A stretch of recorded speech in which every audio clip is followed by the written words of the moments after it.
नमस्ते साथीहरू। आज चाहिँ मैले यो सादेको बदेलको रेसिपी लिएर आएको छु। यसको लागि चाहिँ सर्वप्रथम यो बदेलको मासुलाई चाहिँ पानीमा राम्ररी उसिन्नुपर्ने हुन्छ र उसिन्नको लागि मैले बसाइदिएको छु। करिब आधी घन्टा जति उसिनिसकेपछि मैले यसलाई चाहिँ हेर्नुहोस् त साथीहरू, कस्तो राम्रो देखिएको छ यो उसिनेपछि। यसलाई चाहिँ मैले एउटा भाँडोमा निकाल्दैछु। हेर्नुहोस् त कस्तो डेलिसियस खाउँ खाउँ लागेको छ यत्तिकै पनि। र यस पछाडि साथीहरू यसलाई चाहिँ फेरि कराईमा राखेर चाहिँ डिप फ्राई गर्नु हो त साथीहरू। यसलाई राम्ररी चलाइदिनु होला। तेल सेल पनि राख्नु पर्दैन, किनभने यसले पनि तेल छोड्ने भएकोले तेल राख्नु पर्दैन। साथीहरू, तपाईँले अहिलेसम्म मेरो च्यानललाई सब्सक्राइब गर्नुभएको छैन भने कृपया सब्सक्राइब गर्नुहोला र लाइक सेयर र कमेन्ट गर्न पनि नबिर्सिनु है त साथीहरू। थोरै नुन राखिदिने साथीहरू, धेरै राख्नु पर्दैन, किनभने यसलाई पछि पनि नुन राख्नुपर्ने हुन्छ। त्यसैले अलिकति मात्रै नुन राखिदिने।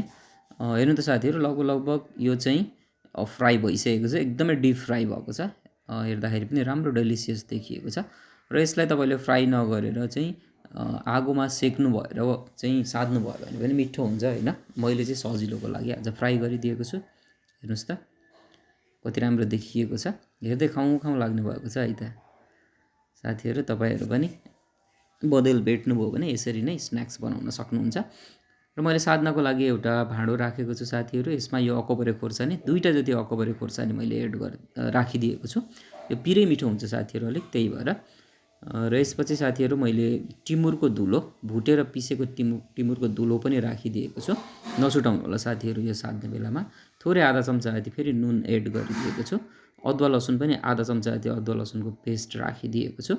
यसै गरी यो टमाटरलाई, एउटा ठुलो साइजको टमाटरलाई पोलेर चाहिँ यसलाई मजाले किच्ने, मसिनो हुने गरीसम्म चाहिँ यसलाई मोल्नु होला।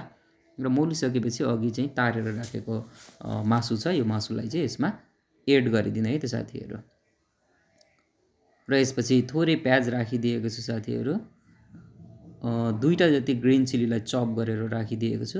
धनियाँको सिजन छ साथीहरू, धनियाँ मजाले राखिदिएको छु मैले।